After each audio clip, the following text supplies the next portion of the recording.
Remember Hurricane Katrina? Can you imagine all the animals left behind to die when that huge superstorm hit? There were thousands of innocent, starving animals left behind by their owners that only thought they would be gone for a day. The owners did not understand the extent of how much destruction the superstorm would bring. These animals needed a helping hand to help aid them to survival. The Humane Society was there for the rescue. Temporary homes, shelters, rescue centers opened their arms wide for these animals. Does this make at least one person stop and think, how can I help? Are there ways I can help combat animal cruelty? Are there ways to help reduce puppy mills and animal fighting? There are many reasons why to support the Humane Society. The Humane Society fights against animal cruelty, provides training and services for shelters and rescue centers, and lastly, it has campaigns that helps the wildlife services. If someone wants to help the world become a better place for animals, for wildlife, or domesticated animals, they should stop what they're doing and donate to the Humane Society today. Now I'll talk to you about different issues in animal cruelty and how the Humane Society helps fight against them. Our first topic are puppy mills. Puppy mills is what helps contribute to overpopulations for domesticated animals. Basically, these puppy mills bring these dogs into the world, and all they do is suffer in wired cages and sit there either waiting to get transported to a pet store where they'll either get adopted or euthanized, or they will live there their whole life and die.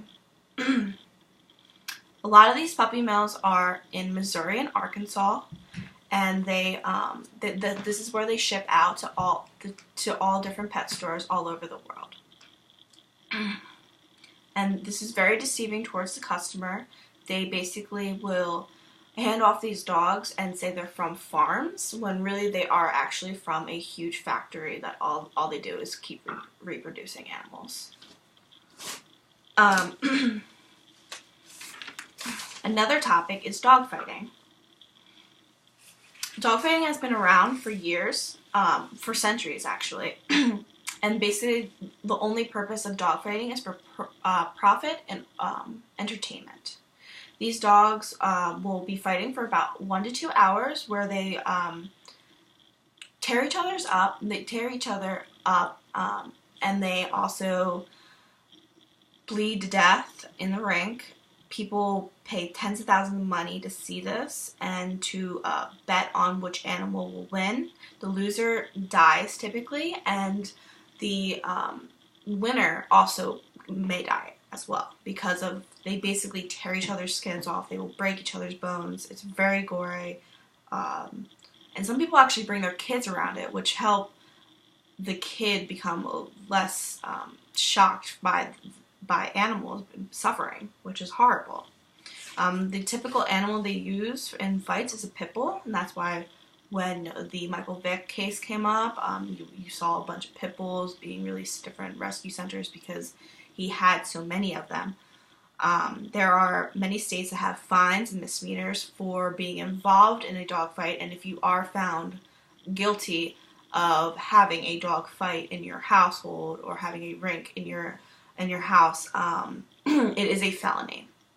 What we can do to help out is you need to speak up. You need to call 911. You need to get these animals out and into a no-kill shelter. If you can only turn a blind eye, you're not helping these animals. Now we will go on to talk about the different shelters and organizations that the Humane Society are involved with. So one of the programs that they're involved with is Pets for Life. Pets for Life is a organization that helps poverty level pet owners.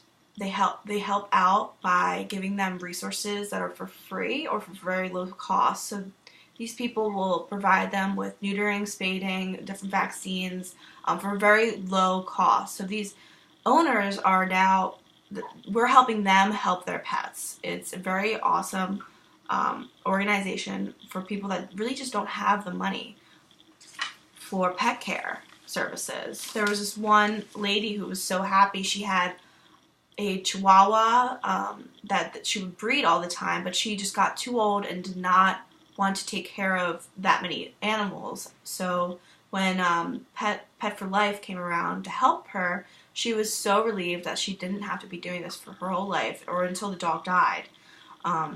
So things like this can really change a person's world around and can change the life of the animal too. I'm sure the animal didn't want to keep having babies over and over and over again. So the Pet Shelter Project is, so the Humane Society, the Ad Council, and other welfare animal organizations, they have this goal to make the animal shelters the first place for people to look for an animal instead of a pet store. So 37% of dogs were only bought at a shelter. So 37% of dogs and 46% were adopted from shelters. That means the remaining, they were all bought from pet stores. So the more you buy from pet stores, the more you are supporting these puppy mills.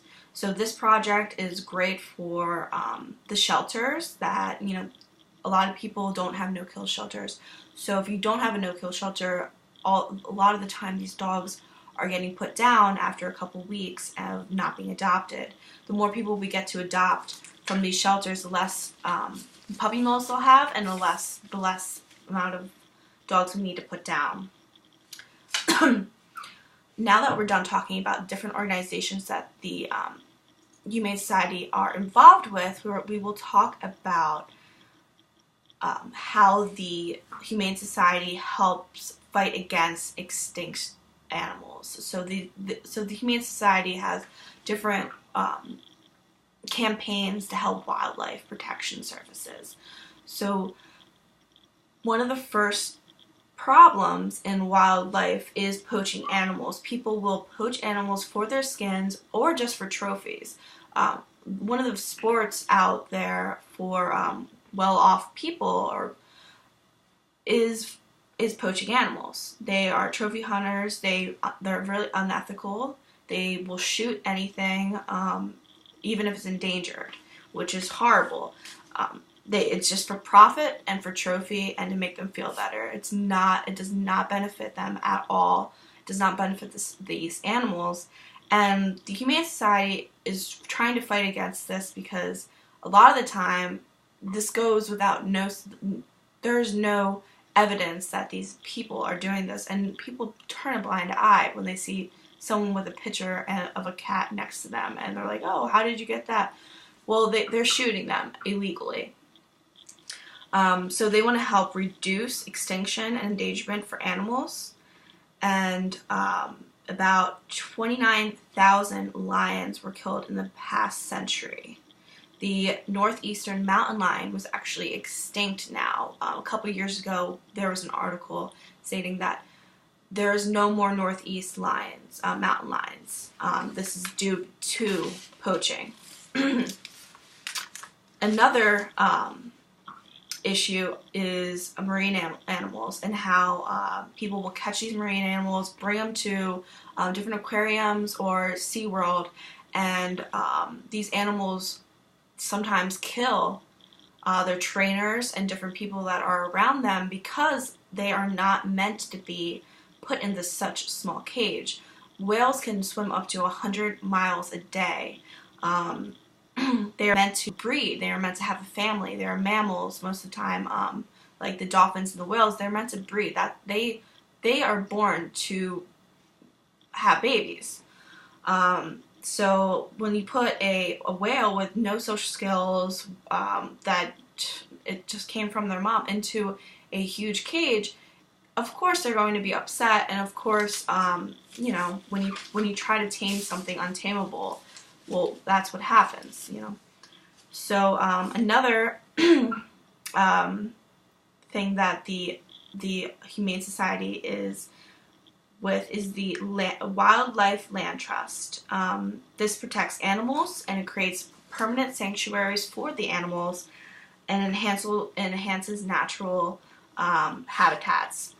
It monitors the animals, so it helps them stay away from danger, and it provides basically a safe house for these endangered animals. It doesn't have to be just for endangered animals. These sanctuaries are in urban areas as well as really rural areas. You can have a wildlife land trust in say like Philadelphia, or you can have one all the way in the safari of Africa. Um, But so their mission is to provide a safe place for endangered animals from all over the world for these animals.